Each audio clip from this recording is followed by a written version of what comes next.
지난 봄, 한 고등학교 학생들에게 강연을 한 적이 있었다.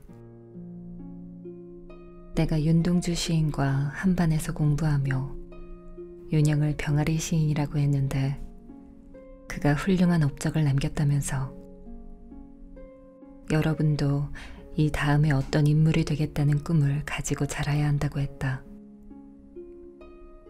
모두 놀라는 표정이었다. 며칠 전엔 지방에 강연을 갔다. 연사를 소개하는 사람이 내 나이가 99세라고 했더니 모두 박수로 환영해 주었다. 오래 산 것에 대한 축하와 영광스러움을 보내주는 것 같은 생각이 들었다. 장수는 모든 사람의 소원이며 주변 사람들의 축하 대상인지도 모르겠다. 어쨌든 나에게는 감사할 만한 일이다. 그러나 생각을 정리해보면 장수가 누구에게나 영광이며 행복일 수 있을까? 주변에 90세가 넘은 이들을 대하며 장수가 꼭 행복은 못 된다는 생각을 할 때가 있다. 우선은 건강 때문이다. 건강 문제 중에서도 오래 살아가면서 늘어나는 것이 치매다. 90이 넘으면 치매기가 없는 사람은 드물다. 나는 의사는 아니지만 그런 친구들을 노인성 치매라고 진단해 본다. 늙으면 누구에게나 찾아온다. 80대 후반부터 오는 이들이 있다. 강연을 하다가 내용의 줄거리를 이탈하는 것은 보통이다. 같은 내용을 되풀이하기도 한다. 때로는 전혀 예측할 수 없는 엉뚱한 얘기를 꺼내기도 한다. 평상시 같으면 입 밖에 꺼내지도 않을 자기 자랑도 하고 평소에 마음에 두고 있던 불만을 토로하기도 한다. 기억력도 그렇다. 최근에 있었던 일들은 기억하지 못하고 옛날 사건은 정확하게 기억한다. 20년 전에 세상을 떠난 사람 얘기를 하면서 아직도 건강하신지 모르겠다고 묻기도 한다. 아흔 고개를 맞으면 대부분 제발 치매에만은 걸리지 않았으면 좋겠다는 생각을 하게 된다. 치매가 심해지면 가족들과 주변 사람들에게 어려움을 안겨주기도 한다.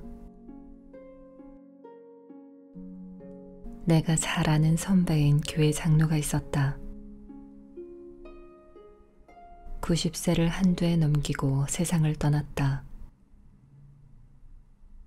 작고한 후 1년이 지났을 때였다. 몇몇 친지들이 모여 그분의 큰아드님 집을 방문했다. 일주기를 위한 모임이었다. 그때 비로소 아드님이 선친께서 치매로 2년여 동안 고생하셔서 가족들도 힘들었다는 사실을 말해주었다. 틈만 있으면 집을 나가선 돌아오지 못하기 때문에 부부 중 한 사람은 집을 지켜야 했다. 할 수 없이 며느님이 직장을 휴직하고 시아버지를 돌봐야 했다. 아드님은 부인의 어려움을 알기에 퇴근 후 부인 대신 부친을 지키면서 도왔다. 가장 힘든 것은 어린 아들딸이 겪는 고통과 어려움이었다. 2년 동안을 고생하시다가 세상을 떠나시니 해방되는 듯한 생각마저 들었다고 얘기했다. 성격에 따라서 치매가 심한 사람은 폭력을 행사하기도 한다. 이런 사람이 장수했다고 해서 행복했다고 볼 수는 없다. 사회적으로도 널리 알려진 두 친구가 있다. 두 사람은 모두 나보다 두세 살 아래였다. 한 친구는 정신 상태나 기억력 등은 여전히 좋은데 신체적으로 쇠약하여 몇 해를 병원에서 지내다가 세상을 떠났다. 다른 친구는 건강에는 이상이 없었다. 여러 해 정신적 이상 때문에 활동을 하지 못하다가 몇 해 전 작고했다. 여러 친구들을 보면 신체와 정신 상태에 이상 없이 건강히 지내다가 세상을 떠나는 사람이 많지 않다. 가까운 친구였던 김태길 교수는 89세에 작고했다. 그는 마지막 반년쯤엔 노쇠하기는 했으나 심신이 깨끗했다. 가정에서 편히 지냈고 병원에서는 2달 정도만 치료받았던 것 같다. 복받은 노년기였다고 축하해 주었을 정도였다. 노년기의 어려움은 건강만이 아니다. 직접적으로 내 책임은 아니면서도 슬아의 가족들 고통을 분담해야 하는 경우도 허다하다. 내 선배 한 사람은 사회적으로 큰 공적도 남긴 분이었다. 그런데 둘째 아들이 사업에 실패해 감옥까지 가야 할 처지가 되니까 담보로 잡힌 마지막 집을 빼앗기고 거리로 나앉는 노후를 겪어야 했다. 결국은 서울 변두리 새방으로 이사하고 그곳에서 세상을 떠났다. 비슷한 어려움을 껴안은 사람들이 적지 않다.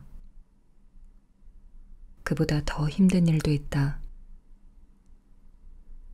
자녀들이 먼저 세상을 떠나 정신적 고통과 감당할 수 없는 인생의 짐을 져야 하는 때도 있다.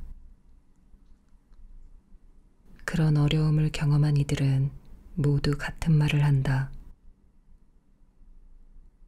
내가 좀 더 일찍 죽었더라면 편안했을 텐데 라는 고백이다. 내 후배 교수 한 사람은 20대 아들의 심장마비로 갑자기 세상을 떠났다.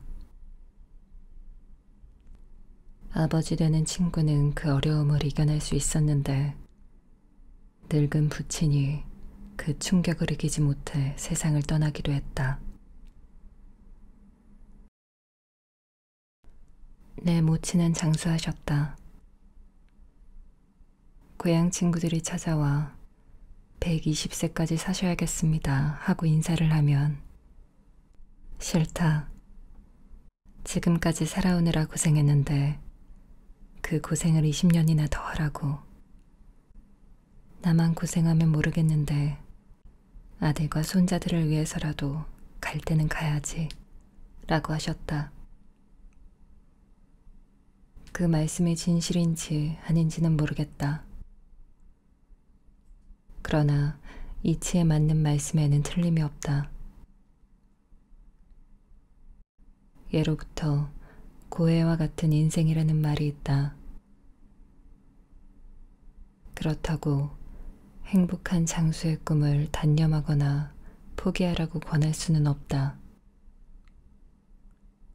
장수에는 그 시간에 따르는 인생의 의미와 행복이 있을 것이다. 오래 사는 것이 고통뿐이고 무가치한 삶이라고 단념해버리는 것도 옳은 일은 아니다. 100세가 되었다고 해서 더 오래 살고 싶다는 욕심과 의욕이 사라지는 것도 아니다. 성천 류달령 선생에게서 들은 얘기가 기억난다. 수원에 선배 노인이 있었는데 98세가 되었다. 그 노인의 아들 친구들이 정초에 놀러와 세배를 드렸다. 한 손님이 백수하시기 바랍니다 하면서 세배를 드렸더니 이전과 다르게 대답이나 덕담을 안 하시더라는 것이다. 이상하게 여겨 친구인 아들에게 세배를 드렸는데 아무 말씀도 없으셔서 걱정이 된다 라고 했다. 아들이 뭐라고 인사드렸느냐고 물었다. 백수하시라고 말씀드렸다고 했더니 왜 그랬어? 1년만 더 살라고 들렸을 테니까 기분이 나쁘셨구먼. 내년에 흰백자 백수가 되시거든. 이라고 알려줬다. 아들 친구가 실수했구나 싶어서 방에 들어가 다시 세배드리겠습니다. 만수무강하시기 바랍니다.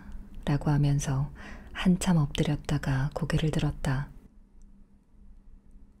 그제야 그래 자네도 복 많이 받고 내년에 또 오시게 라면서 활짝 웃으시더라는 것이다. 장수 욕심에는 한계가 없다는 것 같다는 얘기다. 건강이 허락되고 인생이 즐겁게 이어진다면 죽고 싶은 사람은 없을지 모른다.